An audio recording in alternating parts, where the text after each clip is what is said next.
G'day guys, Jonesy the Toothless Bogan here. Now, for those on a serious note, if you're being flooded or you know someone that has, please watch this, and when you're finished, if you fully agree, please like and share it. And tag people. Just tag them. You don't need to give me that teamwork 5-word stuff. If you just tag people, that'd be appreciated. Tagging works. And I've got a cat trying to climb up on me. Anyway, listen, if you're going home, don't let people in to help strangers in yet.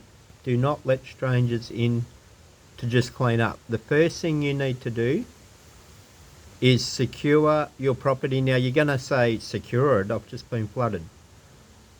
Have you got any jewellery? Have you got any heirlooms? Have you got anything valuable that you didn't think to take with you that could be right? You know, it might be your mother's wedding band or anything. Go through your house, look for any jewellery, and just try to think, right, what could I possibly, what about this, what about that? Because you're in shock, you're in trauma. So just try to stop and think, right, I had this, I had that, can we find it? Also, remember that the old style photographs, they're all old photographs, a lot of them with the old thicker plastic coatings, they can actually be washed and dried and preserved. Also, it's very important, documentation. Find anything that's been flooded and photograph it. Try and clean it. If it's a bank statement, try and get it with the header on it. Document everything. Record everything when you get home before you even start cleaning up. I should have started there, sorry. Excuse me.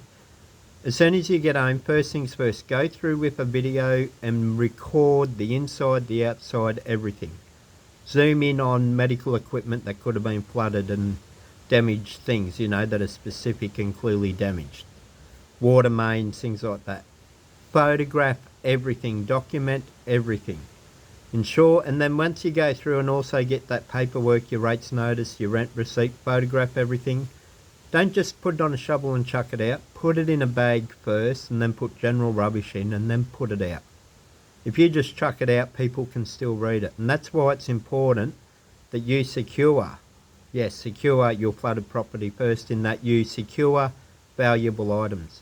Now, some people were even able to have their computer information retrieved. So wash it out still, if you've left your computer there, give it a real good wash out, let it dry properly. And the same with small motors, mowers, brush cutters, give them a real good thorough clean out. And then once you're finished, drain the fuel. Now, when you drain the fuel, if the fuel water has got dirty from the floods, throw it. It's no good. But if the fuel is still clean, that means your tank and the engine hasn't been compromised. Drain it out, put a bit of clean fuel in. Don't put water in, Gen Z. Put fuel back in, give it a good wash out, and then drain it again, because if it's old anyway, it needs a good rinse out with fuel. And then let them dry. Now, it's also important, when you're cleaned out, especially the old weatherboard homes, once you go through and wash, get underneath, depending how low set it is, but on the floodplain, most of yours will be 6 to 7 foot high anyway. Go in underwood, wash all the floor. Wash your house at least 2 to 3 times, including underneath the floor. And also, if you're on timber posts with timber cross bracing, get a spanner and go around and check that the bolts are tightened.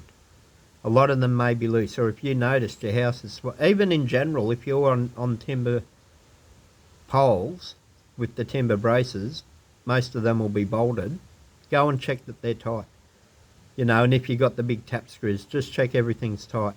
Now, depending, out here in the real world, during the 2022 floods, I rang Givit, Givit, it's a charity I used to work with. And I said, we need water. And they said, the council said that it's all fixed, it's good to go.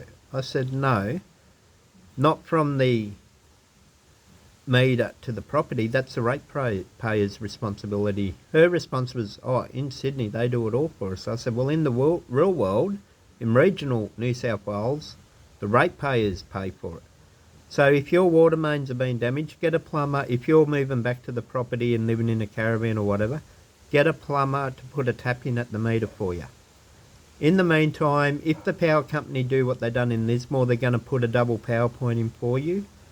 don't go overloading it. You know, if you're going to be living there, you need to do your washing. Eventually you're going to start getting... A lot of people are in shock, but a lot of people that have got nowhere, or especially if there's autism involved, they're going to want to get home as soon as they can and normalise themselves.